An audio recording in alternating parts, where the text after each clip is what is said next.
What does it mean to be healing the world? When a person tries to look further into this topic, it easily becomes extensive research as there are just so many issues within our world that need mending. When I saw this topic, the first thoughts that came into my mind were, well, what exactly does it mean to heal the world? How do we even begin to heal the world, and what aspect about the world are we trying to heal? Most importantly, why is there a need of healing this specific issue? But before I could dive into responding directly to these questions, I knew that the first thing I needed to do was discover and understand what the problem is or was. Now, upon doing my research, I discovered from Logan Project that currently there are 10 major issues that the world is facing: poverty, religious conflict and war, political polarization, government accountability, education, food and water, health in developing nations, credit access, discrimination, and physical fitness. Having discovered these issues, it got me thinking. Now, all these very big issues, but how can I, as an individual, even begin to help the world healing these aspects? Now, I could go on and on for like a whole hour detailing all the different methods that have been, are being, and should be taken to better the world, but that would be too long and tedious. So what I am going to do is I'm going to focus solely on one issue and give my personal opinion on how this particular aspect can be treated or healed. Now, as one of the major issues faced by the world, discrimination is something that sadly affects many of us these days.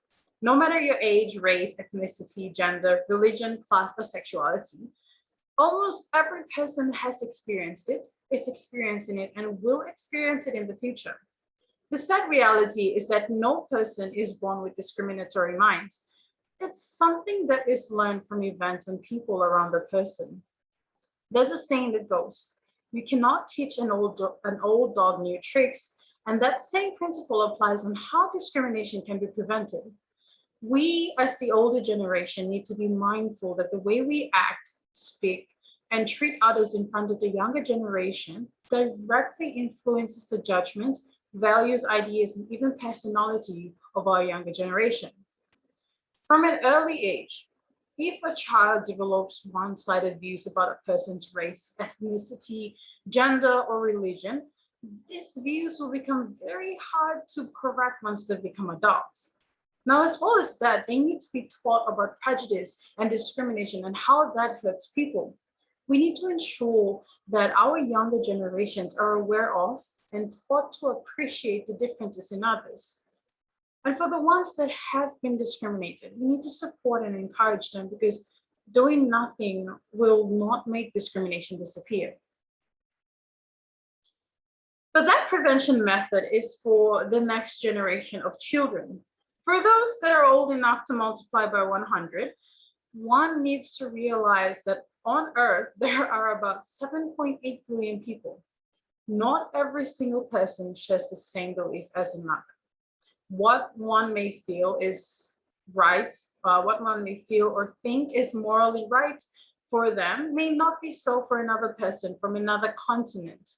People need to learn to appreciate diversity and respect people who are different in their own way. There are 7.8 billion people on one planet. Obviously, every single person is not the same and will be uniquely different from another. So how do we heal our world from discrimination? Well, we can start with ourselves, making sure that we are aware of our actions in front of those younger than us. We can start with educating them about what is prejudice and the discrimination and how that hurts people. And we can start by making sure that we, as well as those around us, learn to accept the diversity in every person. Like Audre Lorde said, it is not our differences that divide us. It is our inability to recognize, accept, and celebrate those differences.